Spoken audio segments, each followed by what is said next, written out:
Hi everyone, welcome to Inspire Nation, a daily show where we help you discover your inner passion, overcome life's greatest challenges, and to shine bright. I'm your host, Michael Sandler. Along with my wife and co-host Jessica Lee, you'll get expert, heartfelt advice from leading authors, athletes, and doctors, along with spiritual masters, peaceful warriors, and beaming beacons of light. Plus, you'll find guided meditations to help you through your day and on your way from some of the top meditation experts and spiritual masters out there. Be sure to subscribe to the show so you don't miss a beat. Again, be sure to subscribe to the show. And if you like the show, please be sure to rate it and review it. Thanks so much. This greatly helps others find the show. To check out our schedule and get the latest advice, visit our website at inspirenationshow.com. That's inspirenationshow.com. Get ready to live your greatest life and to shine bright. Woohoo! Hello, bright and shiny beacon of light. If you've been listening to podcast after podcast, show after show, guest after guest, it's easy to become completely overwhelmed by all the tools and advice and have no idea where to start. That's why with all of my clients, we start in the same place each and every time. We start with automatic writing. Even with over 1,000 guests and several thousand books read, it's the number one tool I've found to get guidance and direction, and the only tool I use each and every day. Automatic writing is a process of turning your journaling into channeling and getting information and guidance from the other side of the veil, whether you call it angels, guides, God, or simply your deepest inner wisdom.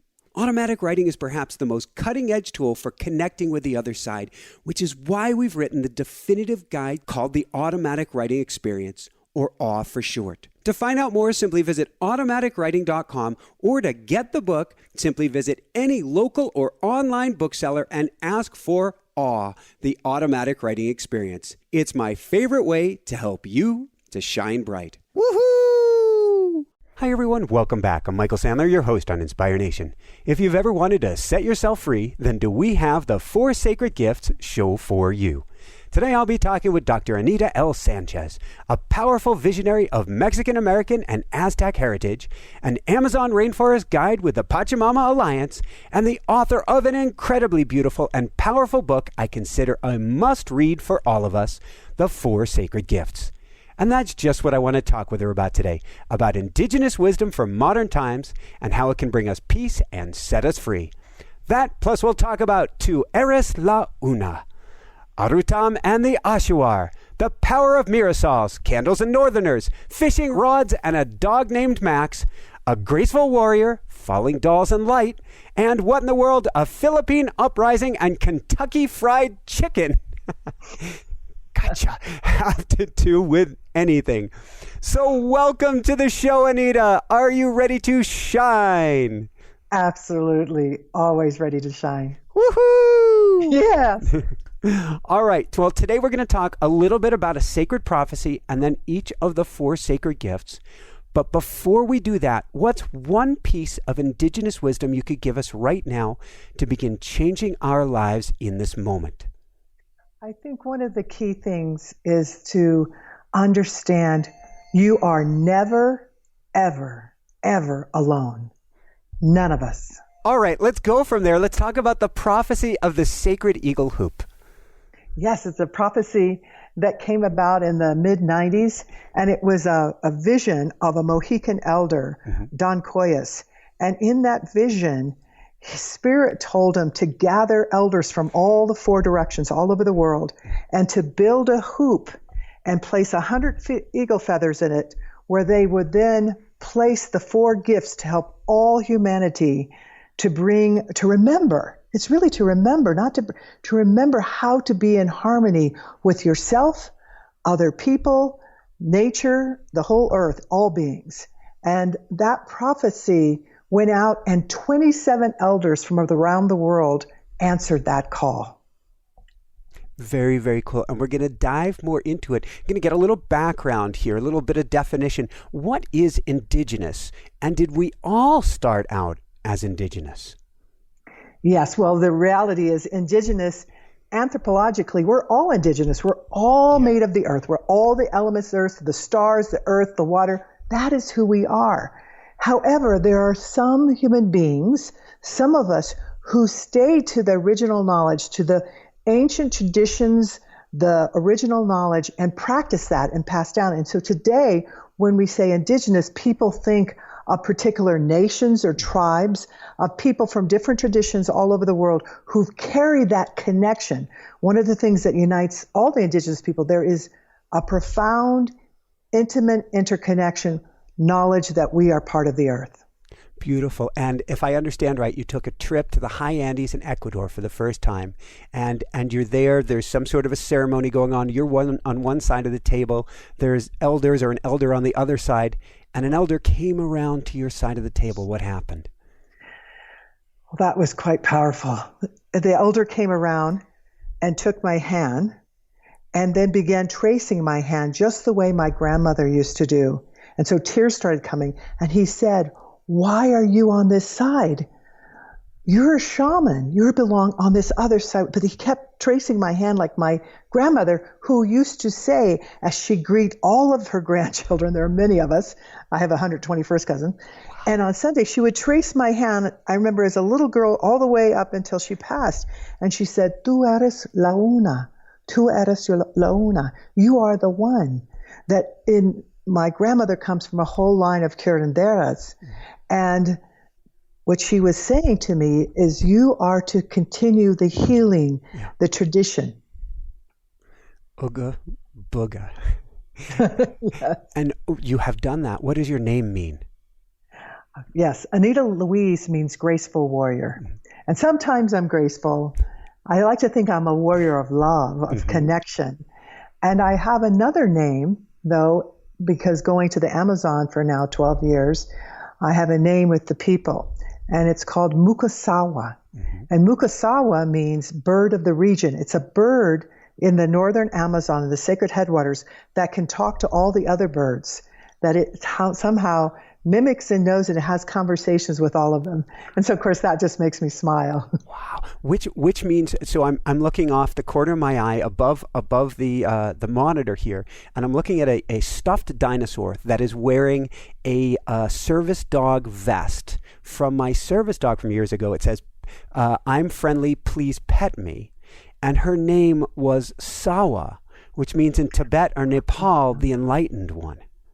Oh, well, the Mukasawa, the bird of the region, is an enlightened one because it can communicate and realize it's interconnected. And I'll tell you, Michael, I love this because as a little girl, dreams, we'll get into more dreams, but they've been a major part of my life. And one I've had repeatedly since I was 3 was that I knew that I didn't have language for it, but I knew part of, and there are millions of us, were to connect the hearts. So I drew stick people and the earth, and we had our hands on each other's heart. It was to connect hearts all over the world, and there's so many of us. And so, now I have my grown-up version of it. But I'll tell you, I will never leave that 3-year-old or that 5-year-old, the 7-year-old, the 10-year-old, the repeating of that dream, because I think there's a wisdom that comes in that early that doesn't get confused with the mind, with all the other things that happen to us as we get older. I can't let go of my heart. We're sharing the same mission. In fact, we've got a website, onemind.earth, where we want to bring millions of people together to meditate together. And that's what we're doing today. That's the whole vision of this show, is help raise consciousness by connecting us all, which we're never disconnected. And that kind of brings us forward in the book. You say that we're acting as if we have no relations. Oh. What in the world is going on? I know. Well, that, first of all, that is like the worst thing you could say to an indigenous person is you are acting as if you have no relations. That's just like, because what that means is that you're operating in this illusion, in this nightmare dream that you're somehow separate. And so much gets taught to people like, you're only an individual, you're separate, you're not part of this, just do this for yourself. Rather than we're part of one hoop of life. Yeah. And the hoop of life knows we. It doesn't forget the individual. Me fits in the we, but it's about we. It's our interconnectedness with not only two-leggeds, but with all beings.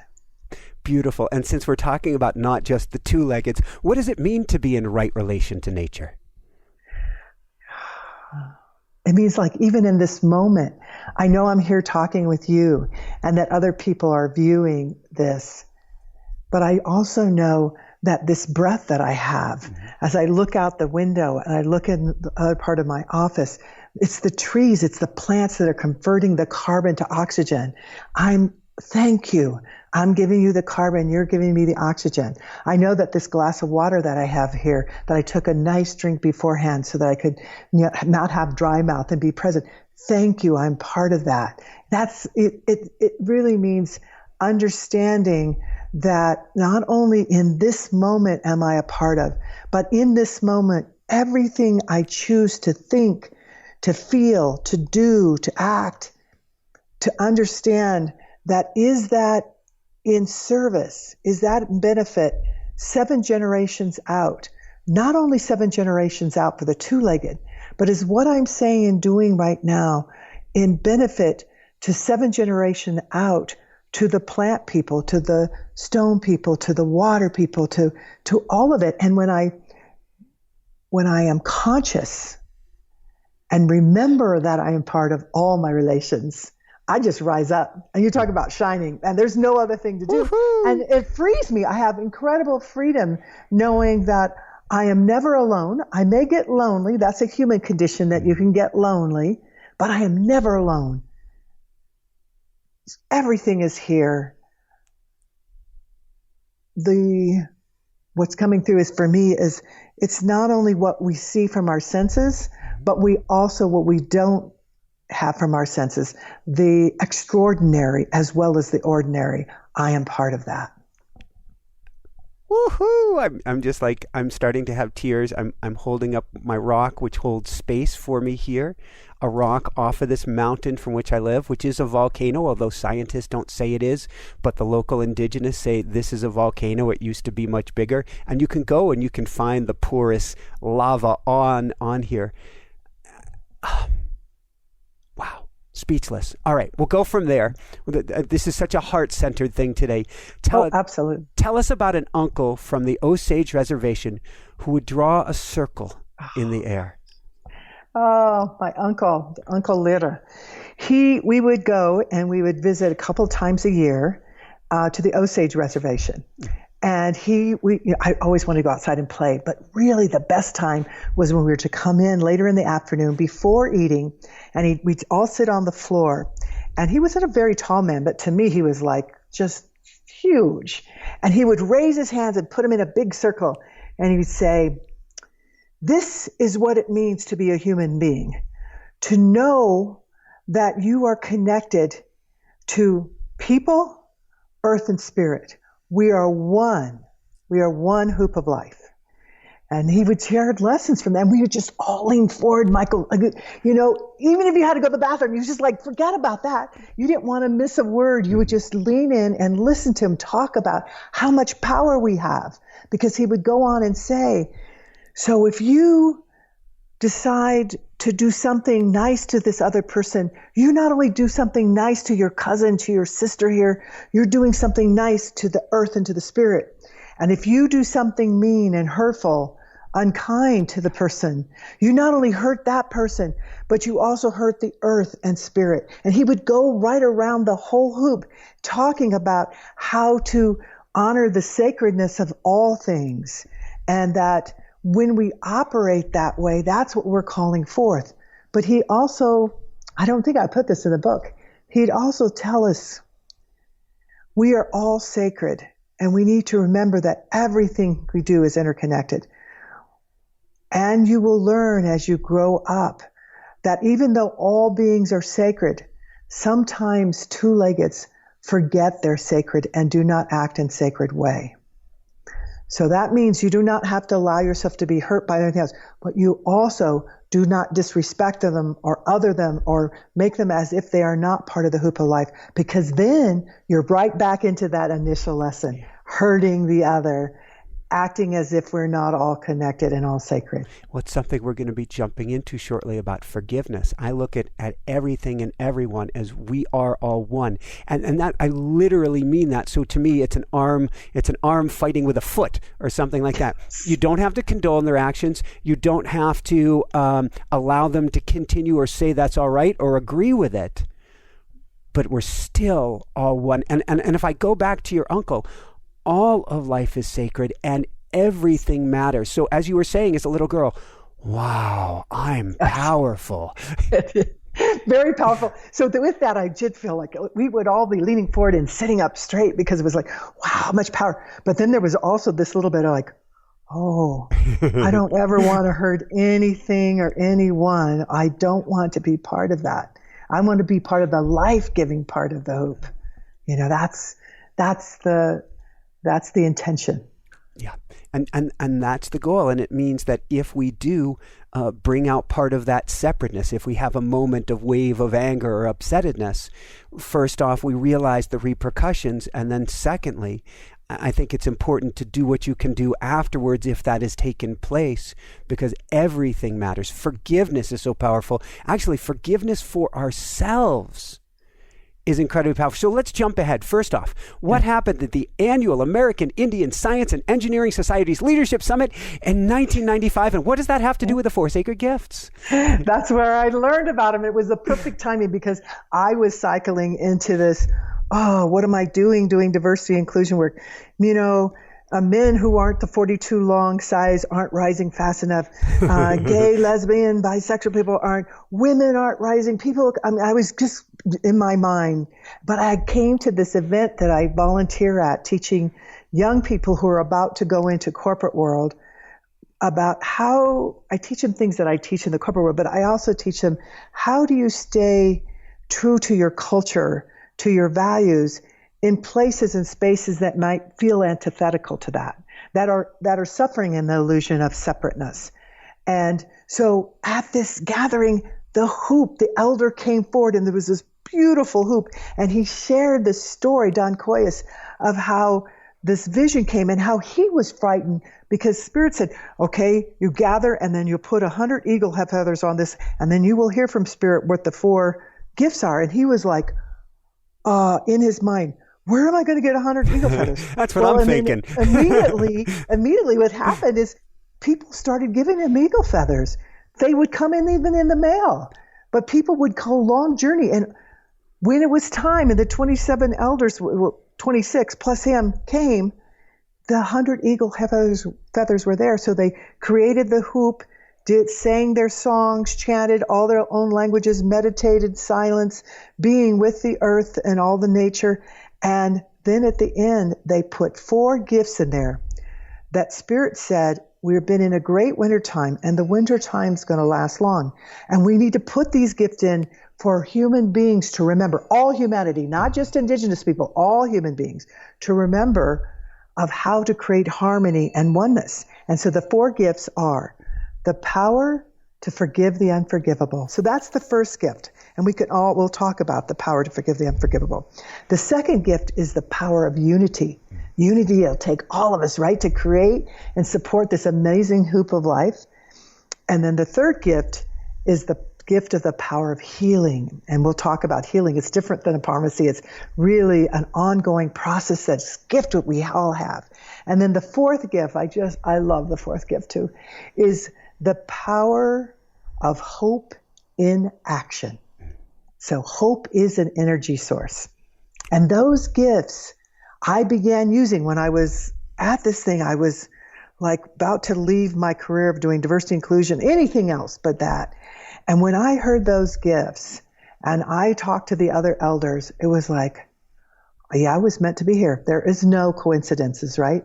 And so I started using them. And I not only started using them, I started slowly weaving them into work with corporate executives, international global corporations all over the world, Hewlett Packards, the IBMs, the Xerox, construction companies, just all over. And everywhere I went, no matter what the language, people would go, slow down, slow down. I want to write the 4 gifts down because we all know, we all have these already. We have the, my publisher won't like this. You don't even have to buy the book. It's wonderful because it'll show you how to use it. But that's the story. That's the elders reminding us. It's a gift. It's an invitation to be who we are meant to be. And these gifts, we use them. We will remember how to be in harmony with ourselves, other two-leggeds, and all beings. How to be a human being. Yes. Being. Being. Yeah, not just the doing. It's the being. The doing will come from the being, and then it'll be the right kind of, the in right relation kind of actions, because it's coming out of the fullness and wholeness of being part of the hoop of life. Woohoo! Yes. All right, we're gonna dive into the first sacred gift, the power to forgive the unforgivable. And, well, I can't believe I'm going to put it this way. Please forgive me. Do you mind if I ask? I'm going to ask a few challenging things. First off, what happened on a hot midsummer afternoon in 1967? Yes. What happened was my father, who was an alcoholic, he came home from work, and every day when he'd come home from work, he worked really hard. He would go to the neighborhood bar and have a beer, and then he'd come home. But this afternoon, he went in and he happened to sit, it's the mid-60s, a lot of racial tension, which there still is, but really at the height back then. And earlier that day, a white man and a black man were having an argument. And my father happened to sit where the black man had sat. And my dad was fairly dark complected.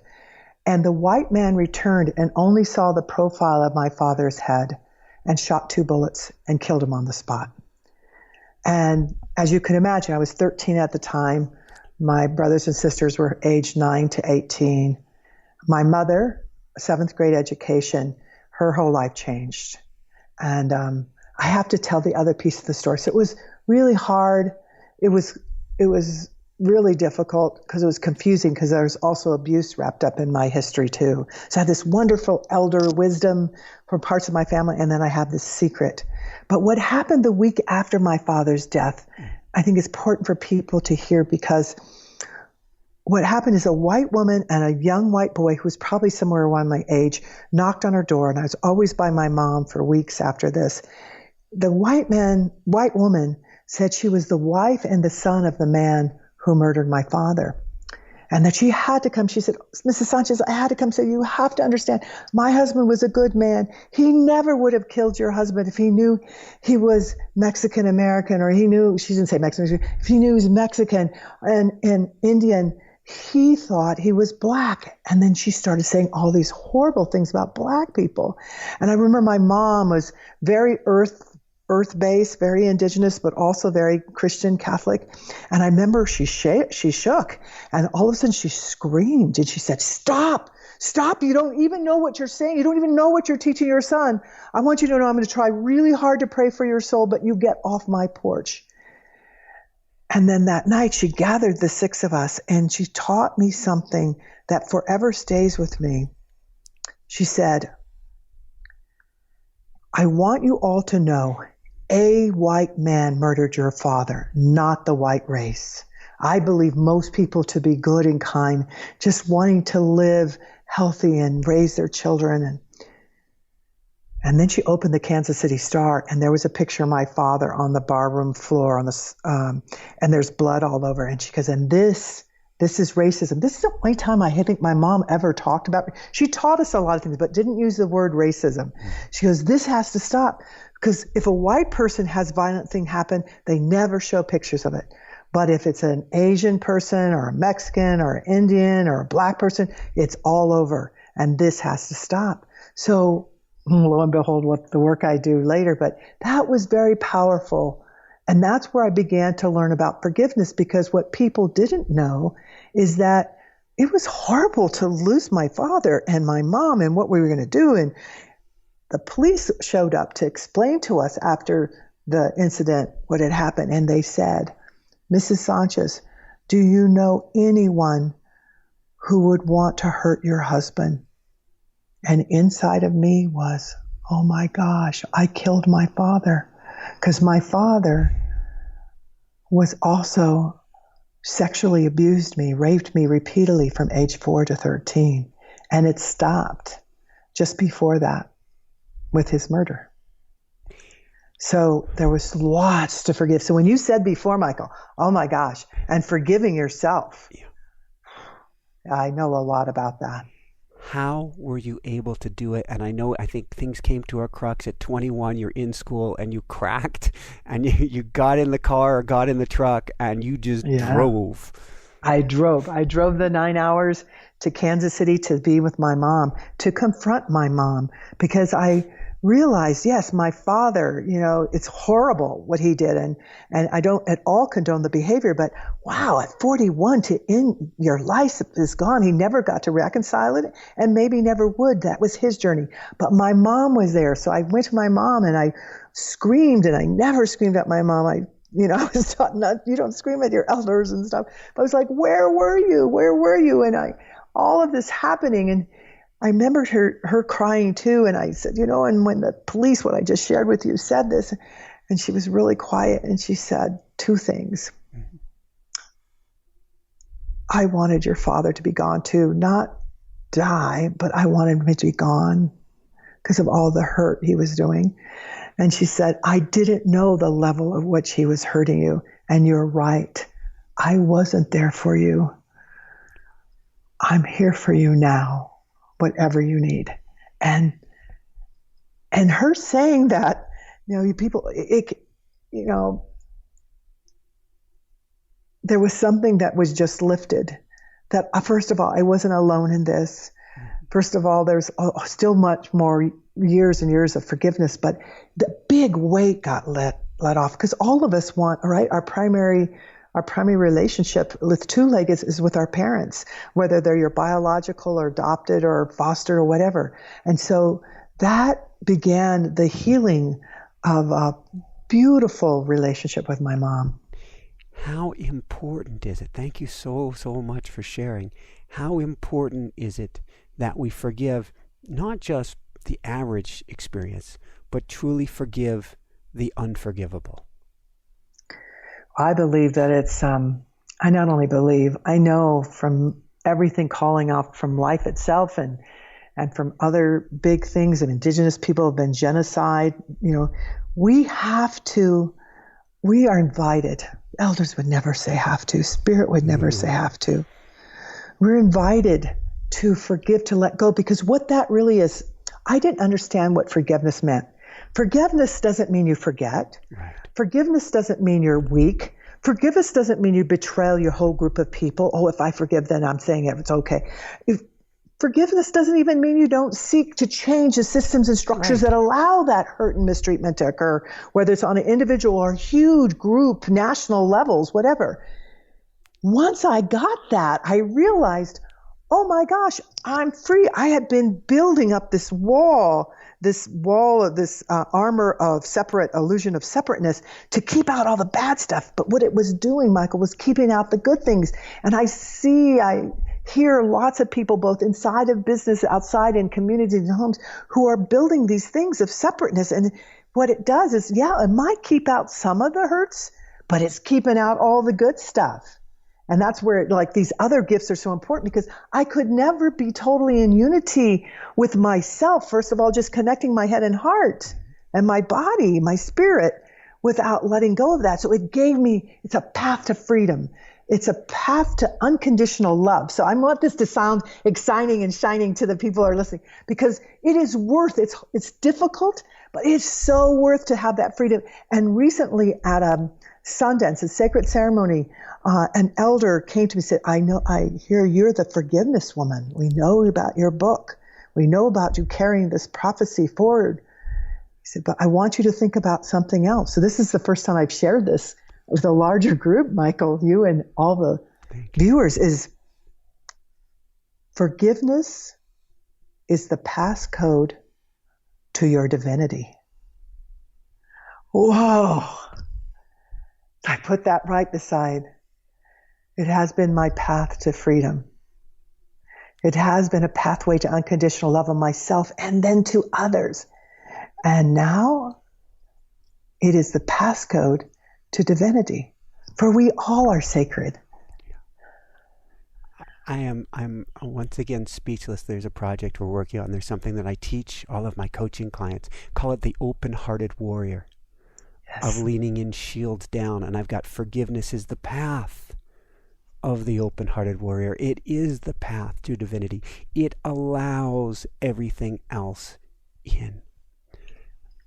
Thank you. So speaking of the... Well, thank you. Because it's coming through. It's coming through everywhere. See, it says remembering. So we have to speak this remembering. Thank you. I just had a beetle land on the camera while I was doing this. I wonder if it was going to go on the lens. It didn't. A box elder beetle. And it stayed until it felt like we just finished this little bit of forgiveness, and then it would...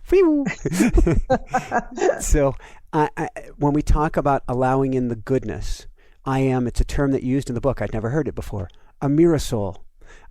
Meaning, it means a sunflower, but to me, it means in the morning, 7:45 this morning, the sun came up over Basalt Mountain, and I'm outside on the deck. It's about 15 degrees, maybe 20, and I'm out, glasses off, taking in the sun. Absolutely. That was my grandmother. Oh my gosh. I love that you brought this up, because I just told a group this weekend at a conference, Pioneers, this story, and they all were just like, oh. So my grandmother, Aztecan, she followed her husband to Kansas City and left everything back in Mexico. But she didn't leave her ceremony. She didn't leave her tradition. So I was 4. My little sister must have been 2. My older sister was 6 or 7. And one of the nights when we stayed with her, she got up real early in the morning. It was totally dark, got us all dressed, and we went out to her garden.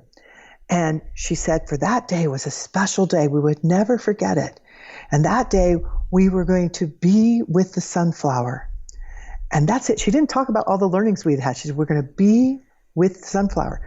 So we started in the dark. Mm-hmm. And then the light came up, and we were facing the way the sunflowers were facing. And then all day long, every hour, she'd bring us back, and for 5 minutes, we'd be quiet. And we'd just be with the sunflower. Well, as you can imagine, all day long, we kept turning, facing the light until it was dark again. And the thing I just remembered, there was many learnings, as you can imagine, being with the sunflower, that even in darkness, you search for the light, you seek the light. We are part of each other, the interconnection, the learning that I can learn about the cycle. My system is like their system. If we want to have wholeness. What I forgot, Michael, is what happens when it is dark. Where are the sunflowers looking? They're looking at each other. I forgot. Ooh, go, because we're going right to unity. So we need to we need to remember that we are the light we're never at that time. Alone. We are connected. And when it feels challenging and, oh my gosh, is the sun ever going to come out, or, metaphorically or reality, we look to each other and joy that who is here with us, two-leggeds and other beings. That is so, my grandmother is right. It's just like, this will stay with you forever. And I'm getting to share it with many other people. Oh, woohoo. I'm just like, I got tears. I got goosebumps. Where are we going? That's the joy of unity. When you really get that, and I got it at a cellular, and it was even beyond cellular. I got it at a planetary level. I really believe with my grandmother teaching us that then we know in unity so much is possible. Because again, we do nothing alone. That's the illusion to us.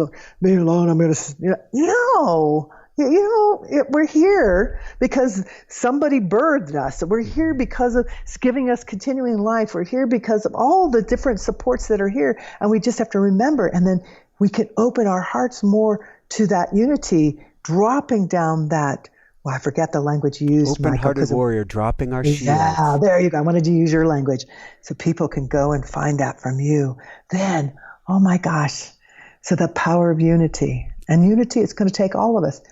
All of us matter. All of us are wanted. We're here for a reason. And in these challenging times, every single gift, don't matter how small you think it is, how big it is, it's all part of the hoop right now. We need it. Beautiful, beautiful. So continuing more on the second Savior gift, the power of unity, this beautiful, beautiful word. I love it every time I hear it, Sawubona. Yes. Sawubona is one of the African Ghanaian saying, although it's used all over Africa, South Africa, different places. And it's basically about, it's understanding our relationship. So once I am conscious of you, forever we are connected. I see you, you see me. It's almost like out of the Avatar, I see you. And the seeing is beyond the eyes, right? It's the heart space. It's the energetic space. It's if your viewers go like this right now, when they go like this with their hand, waving it in front of them, what do you feel? You feel something, right? A lot of energy. You're feeling the atmosphere. You're feeling all of that we're a part of. Another word just popped up. It's not part of your book, so forgive me for going there, but Ubuntu. No. Oh, Ubuntu. So we are all one. We are all one. So many, the indigenous wisdom, the tradition keepers all over the world, and it's not gone. I even have a hard time saying, and sometimes I'll say ancient, but yes, but we're here. They're not gone. In many indigenous people all over the world, out of hurts and mistreatments, they tried to genocide. They tried to kill us, but they forgot we're seeds. And what all of us need to remember, all human beings, we are all seeds. Hello, bright and shiny beacon of light. If you've been listening to podcast after podcast, show after show, guest after guest, it's easy to become completely overwhelmed by all the tools and advice and have no idea where to start. That's why with all of my clients, we start in the same place each and every time. We start with automatic writing. Even with over 1,000 guests and several thousand books read, it's the number one tool I've found to get guidance and direction, and the only tool I use each and every day. Automatic writing is a process of turning your journaling into channeling and getting information and guidance from the other side of the veil, whether you call it angels, guides, God, or simply your deepest inner wisdom. Automatic writing is perhaps the most cutting-edge tool for connecting with the other side, which is why we've written the definitive guide called the Automatic Writing Experience, or AW for short. To find out more, simply visit automaticwriting.com, or to get the book, simply visit any local or online bookseller and ask for AW, the Automatic Writing Experience. It's my favorite way to help you to shine bright. Woohoo! There's when I was down at the World Summit of Nobel Peace Laureates, I can never get her name right. I need to just practice and practice and practice. There's an indigenous grandma who's a Nobel Peace Laureate from Guatemala. Mm-hmm. And she talked about like Chichen Itza and these other places and the Yucatan, and she said, they are not ruins. No, they're alive. Bingo. They're absolutely, all of this is alive. Exactly. So going from there, I'm going to stay with this topic for just a minute. What can you tell us about Standing Rock and the importance of that? Oh, so important. I so love, first of all, many levels is important. Young women started with the running. It was young girls and women who began that. And we know from prophecy we're in the time that women are to rise, not against men. Men are come along. We need the divine masculine and feminine both. But it's time to do that. But also all these hurts and treatments that were between some of the tribes, when it became the water that most of us are made up of, then it was about this sacred water. So all of a sudden, all these hurts and mistreatments just fell away. Forgiveness happened, unity. People say, "Oh, that'll come back. They'll be angry again at each other as soon as you disband." No, it hasn't. It is so deep and wanted that unity continues, and that sacred water, having people all over the world come, has started a whole movement. There's so many movements going on now about the water all over, reawakening with different indigenous people from different traditions. So now we even have in New Zealand the first river. The rights of nature started in Ecuador, but now we have the rights of a particular river seen as a person with rights, and we want that. Some people say, well, that's kind of weird. Well, you need water for life. We want to protect that water for you tomorrow, for all the generations going forward, all the animal beings, everything. So it's huge.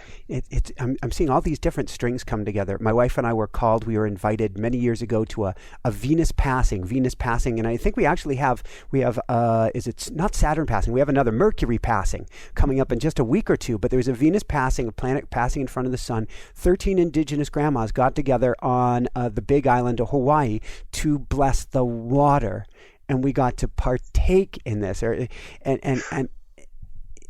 I'm drawing all these things together. Yes, I guess we've got to go from there to the Oshawa, and who are they? What was their nightmare dream? Because now that you're talking about New Zealand and a river there getting rights, the Oshawa are responsible for Ecuador, probably the first country on earth to have forest rights, to have water rights. And I'm not talking about rights to take away the forest or the water.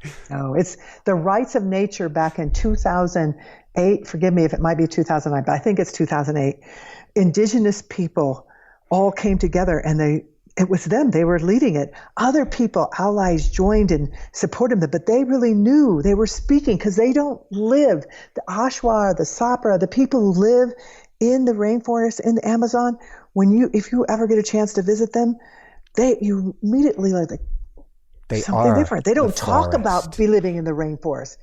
The way they are part of the rainforest. What would it be like, Michael, if we all operated, acted as part of the earth, the place we are at, a part of the water, a part of the trees, a part of the birds? How might we be behaving to one another? We'd be doing the hoop of life, the thing that we vision, right? So yes. So that rights of nature back then has now spurred onto a whole movement where we have across the Americas, different indigenous people, especially with their sovereign nations, getting the rights of nature in their reservations. We have in Europe, cities getting the rights of nature. We have all over. So the power of what's happening with, this is why the indigenous wisdom is so important. So many of these movements, the beginnings of them and the courage in that are coming from the very people that people have forgotten about, who think, they're just a few and isn't it nice? But okay, they can open with a ceremony and be quiet, move out. They're not the solutions. No, indigenous wisdom, that's part of all of us that we're invited to remember is what is being called for. And so now we have, even in the UN, the latest report on the state of our biodiversity, it is in there. It is absolutely essential that indigenous people be a leader in this, because for one reason, for many reasons, because of the wisdom we've been talking about now, but also 80% of the biodiversity of the most biodiverse lands that are left on this earth are lands that indigenous people have been, I don't even want to say protecting because that sounds hierarchical, have been in harmony with. And so others need to learn how to be in that harmony so that we don't end life as we know it. Rather, we do as life is supposed to do, which is evolve, expand, serve many, many, many, many generations out. The word is escaping me. I'm going to call it caretakers because it's not servant. It's escaping. Stewards of the land. Steward, Michael, if I could suggest, is also hierarchical. So I don't even use, I'm really... Okay, I'm going to go with you on that my one. My language too is that steward means I am stewarding you. I know... No, it's about getting in that natural understanding and flow, being the first scientists, indigenous people, where we understand how things work, how what just enough is to use, and gratitude for what you use. And don't cut down all the trees here. Cut one tree and walk big distances to build my house because we want it to be regenerative. Regeneration is what indigenous people understand, being in flow. So I'm still struggling with the language, Michael. But in fact, somebody just asked me about it because I saw Stuart. I said, you might want to think about that's still hierarchical. And so it's about being in right relationship with, being in harmony with, because the nature is teaching us too. It's not hierarchical. It's a flow. Hello, bright and shiny beacon of light. Do I have something free for you? If you're looking for a simple, fast, easy way to quiet your mind, find direction, or begin to manifest the life of your dreams, then guided meditations can help. And we've got a small boatload of them for you. To get your guided meditations free, simply visit InspireNationShow.com. Again, that's InspireNationShow.com. It's one more way we're helping you to shine bright. Woohoo! I was in New York City many years ago. We were doing, I think it was we were on our barefoot running tour. We're teaching all people to connect with the earth, and there was some bird of prey that had landed in a tree, and my wife and I were like jaws dropped, looking up at what's this bird of prey doing in the middle of New York City. And this guy, he's got his briefcase, he's tightly dressed, he may or may not have had a cup of coffee, and he's wondering what we're looking at, and he looks up and he goes, "I don't do nature." Oh. And I am, first off, my heart goes out to him, but it's such an expression. But we are living, walking, talking expressions of the earth. We are the dirt. We are the earth, every one of us. We are nature in human form. We are the universe in human form. So I'm glad you heard, like, so it's not a judging, but sending love and light to that person. And because that's the forgetting that's happened. And that's part of what we've created, the suffering that's happened.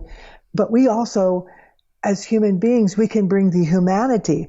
We can bring the wholeness back. We can bring the oneness, is what your whole mission too is about. We can bring all that back to awareness, to consciousness. Woohoo! Yes. So we're going to tie this right in with the third gift, the power of healing, and we're going to go to the Sapara here. What does Naku mean? Yes. Well, Naku is a healing place, and you're going to have to remind me because it's a Sapara word. Did I put forest. The actual forest? Naku is forest. It's where I got my name, Upasawa. So Naku is forest, and it's a healing center that the Sapara people, there are only 570 some of them left. And when you meet them, they're most joyful people, and they have incredible medicine to heal. I had fallen down, and I was just black and blue on one of my journeys there. And when I walked in, they just immediately, these plants, I've never had a bruise go away. I bruise easily, and it'll last a year. Yeah. This was gone. Like, I was with them for a week. It was almost gone. They know, so they tell us, we will be gone. These people, the Sapara people, will not be here. We know that from our dreams. But they're not sad, because what is also true in their dreams is that their medicine and that forest, the sacred headwaters of the Amazon, continues on. Continues infinite. I mean, they don't use the word infinity, but it's like, forever. The gesture is, it goes on. So they did their part at the time they were meant to. And so they're beautiful. The Naku is a beautiful place and beautiful people. Thank you. From there, what does it mean to listen with the softest part of your ear? Yeah. We need listening. We have peace talks and all these things, but what we really need is some peace listening. And listening, fundamental to all these gifts that we're sharing, these 4 gifts, is really, but particularly healing, is to listen. Because we don't even know that something needs to be healed or something's off unless we pay attention. And so when I say listen with the softest part of your ear, that's beyond just that organ. Because it's not only listen to the softest part of your ear, there's something, you're getting new things that I've been listening to in ceremony. It's also listening with the expanding heart. Isn't you like that? That came through recently in Kyrgyzstan in a week-long ceremonies with indigenous women. And I was like, oh, thank you. Because I was able to hear it from listening with the softest part of my ear, that I could sense the expanding heart. And it's like, that's what we get invited to be and do, is to really listen, first of all, to ourselves, so that healing of ourselves, because the more we're able to be healed, the more we're able to give and be in flow with the rest of it, but also to then model that and to know that it's on a daily basis. Like there's the tiny little hurts and mysteries, we get to heal those. And then there's the big ones that may take a little more time, and sometimes magically not a lot of time, but we get to heal those. And so listening, some fundamental things are needed for healing that I found in looking at indigenous people from different traditions. And let me see, you'll remind me if I don't get them right, because they only need to hear them. It is listening. It is supportive relationships. Yes. There it comes again, never anything alone. It's unconditional love. And it's being in positive action. Woo-hoo. Right? Because Yes. the GPS doesn't work, right? When we say, how come it's not telling me where to go? Well, you have to start the car. You have to move. I call that the 2-step dance. You can't just dive in on the inside. It's no longer cave time. You got to get out there. Yes. It's being in that positive action. So what I found, those 4 elements in healing were present. And there's lots of different ways and deepness and, different varieties. So I don't at all, you need to go and learn them from all the people. But this is more like an invitation. It's so exciting, all the different ways in which we can heal. Woohoo! You had a nightmare at 19. a big one. Yes, I love to dream. I love to go to sleep. And at 19, something happened, and it lasted for several months. I'd go to sleep, and this nightmare would happen. And it was, I could physically feel it in my sleep. And what it was is that I'd be asleep, and then all of a sudden this curly-haired, it looked like a doll, kept falling. And I'd wake up, and I'd grab my chest, and I was like, like I didn't want to go back to sleep. And so I was getting really pretty haggard, because this lasted for a couple of months until at one point, the doll is coming down. I'm starting to see other things, a building behind, and this deck, not kind of messed up, not very good railing. And I see the doll hit the ground, and it's a broken sidewalk. And I just, but then this time where I'm seeing all this, and the doll hits, I'm right beside her. I'm looking at the doll, and light is not the right word. It is this infinite sense of well-being light. There is no talking about connection, because it all is. And I don't even see the doll anymore. It's just this powerful, beautiful. And then all of a sudden I was like, oh, I'm catching my breath. But now I want to go back to sleep, because it's no longer a nightmare. But what I did in my family is I always share my dream with my mom. So I was like, oh my gosh, Mom, it's so beautiful. My mom wasn't there. I called her. No answer. My little sister, my second choice of sharing a dream, not there, not at work. I don't know where she is. So my older sister, who's really not into dreams,